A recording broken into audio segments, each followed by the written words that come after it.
for our first bit of news, we've got yet another Warner Brothers update. It feels like we've got one of those every week, but that's what happens when you have a massive managerial shift.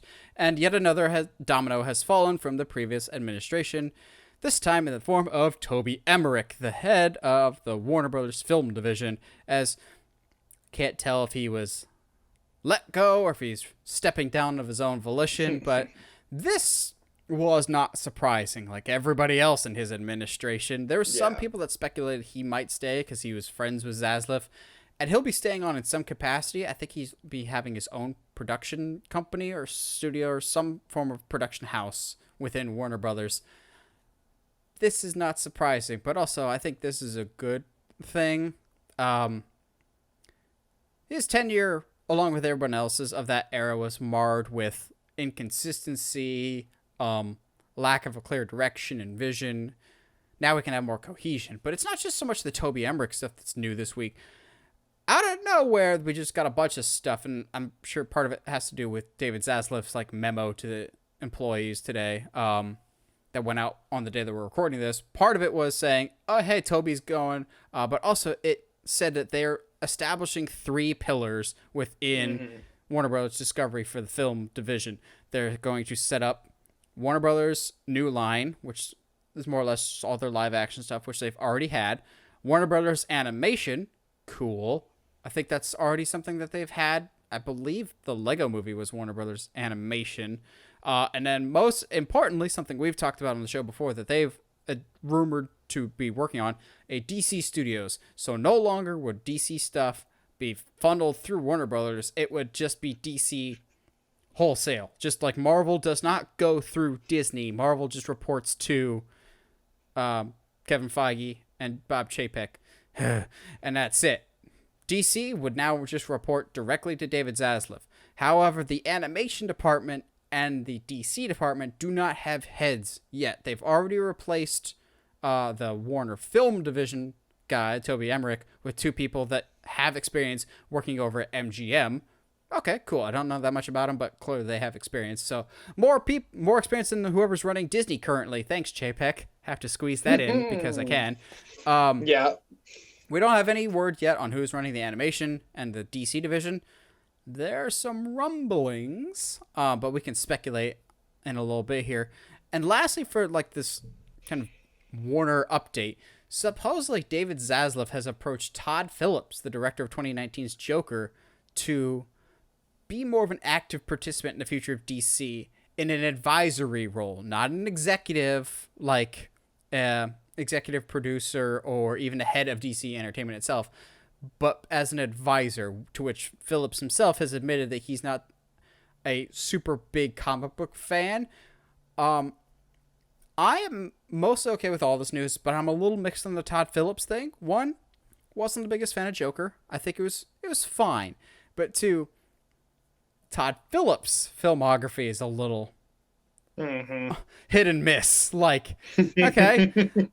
However, if he's in an advisory role, that might be a smart idea of kind of like a council, so to speak. What is it, Lord of the Rings, when they all meet around the circle and kind of discuss what to do with the Ring of Power. If they have people like Todd Phillips, like James Gunn, like David F. Sandberg, maybe some other people that they'll bring on board to kind of have a brain trust of, okay, what should we do with this? What should we do with this? Because Marvel kind of has the same thing. For a while there, they had Taika Waititi, James Gunn, the Russos. All of them were kind of on the same page in terms of, I'm doing this. What am I doing with this movie that will work with this movie? I think that's a good idea to have kind of like a student council, so to speak, of what's happening there. And David Zaslav, Daddy Zaslav, is the principal, so to speak, of that student council body. We can take the guessing game of who's going to run DC in a little bit here, but Josh, you see all this breaking down. What's sticking out to you the most?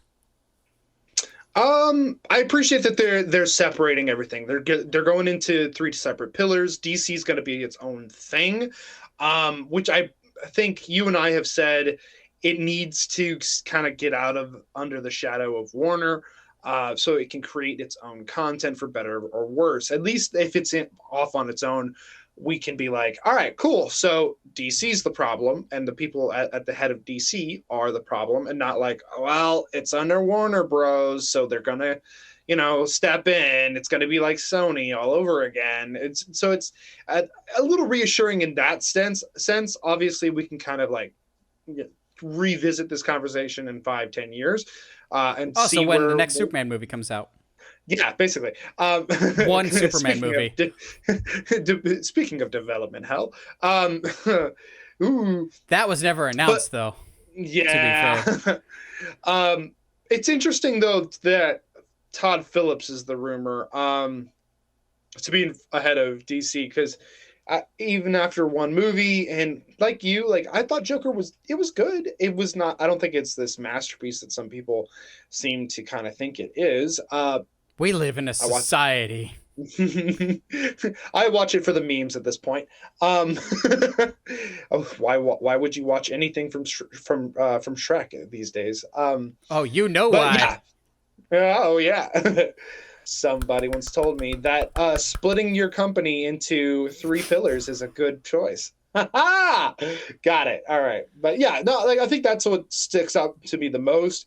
Zaslav seems to be doing a good job, and kind of has a good idea head on his shoulders. Split everything up and key. So just so like the lines of communication are coming in at a consistent basis, instead of like, all right, cool. So who do I talk to about this DC project? Well, you got to talk to that person, but they won't have the information unless they've talked to this person. You know what I mean? So it streamlines a lot of the development of projects and whatnot. So, like I said, I think James Gunn could also be added to this brain trust, so to speak. Yeah. Maybe they rework J.J. Abrams into this somehow. I'll be like, okay, you can keep working on your stuff, but you have to be willing to work with us. Like, you can't just hoard this stuff and not make it, because we talked about that last week of like they've been kind of mad at Bad Robot and J.J. Abrams for claiming a bunch of stuff, and they signed them for all this money and then them not doing anything. So maybe if they can actually get J.J. off his mopey butt after the Rise of Skywalker, get him to actually make stuff. So the question comes, who would run these divisions? We've got our Warner New Line. Who would run animation? Who would run DC? DC, I can think of a couple names, but the rumor still stands. I think it's still out there, and I can't get it out of my head. Former Disney head Alan Horn.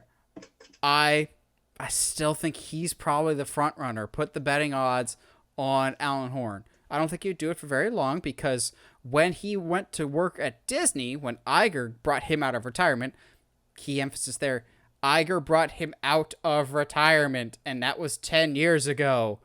So when Iger retired, Alan Horn retired. So he'd be like Michael Jordan coming out of retirement for a second time.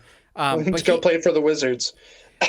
But also, Alan Horn has experience with Warner Brothers. He worked there for a very long time. He oversaw the Dark Knight trilogy, all the Harry Potter movies. So he has a proven track record of also letting creatives be creative. If I had a dark horse, though, I don't know if this would actually happen, but James Gunn can never be fully excluded from the conversation, given how many pies he has his fingers in currently in the DC universe. Yes, the Suicide Squad did not do that great, but Peacemaker was like their top show of all time in terms of viewership week over week. It gained more and more people. Peacemaker was way better than it had any right to be, and he's supposedly working on another show. He has television and film experience.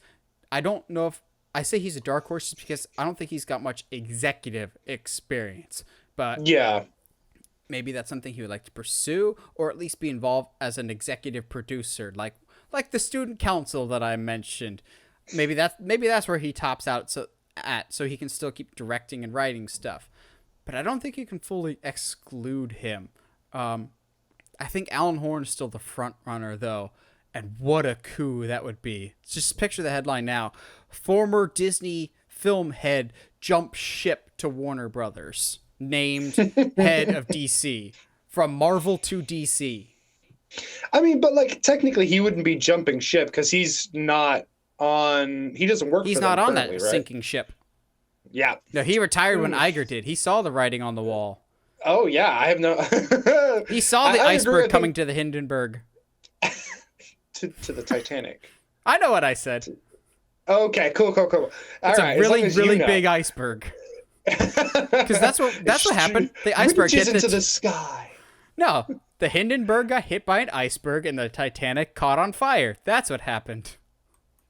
I mean, technically, the Titanic did catch on, but yeah, that's details for another day. But yeah, I think I would agree. Alan Horn is the front runner. Maybe Jeff Johns, but I think that's a long. I think that's a long shot. I think after everything that went down with Justice League and all the fervor, that I don't know if we'll ever get the full picture on that. I think they're trying to sideline Jeff Johns from the public eye as much as they can. Last time I heard, I thought he was doing television stuff on that Green Lantern show that'll never come out.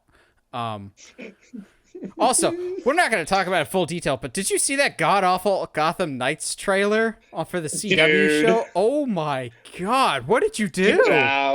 Get out of here. No, I decided to focus more on the Jedi Fallen Order 2 trailer. Or whatever. Who is in the back to tank? Who? Okay, but also who's the guy talking to? Like, there's so many questions, and I'm super excited for it. Most importantly, they're releasing a BD1 Lego. Let's go, baby. Like a life size, like the R2D2 Legos, but for BD1, I'm going, move over, R2, BD, get over here. You are life. You're not as excited for Chopper? Chopper will be fun. Also, all these idiots that are just like, Chopper will be making his live action debut in the Ahsoka series. Did y'all not watch Rogue One? Because he's in Rogue One for sure. Like, he cameos in Rogue One. But okay, we all collectively agreed to forget about Rogue One. Okay. Yep. When do we think this? Lastly, when do we think this DC studio will actually be officially announced? Because so far they've suggested it strongly, but they haven't officially made a statement or made the division yet. When do you see that happening? I think at the latest, the end of the summer. Honestly, I mean, we've got three months before then, and with how fast they're moving on situating the company, I wouldn't be surprised. That seems like almost too much time for them to have to situate DC as a DC Studios.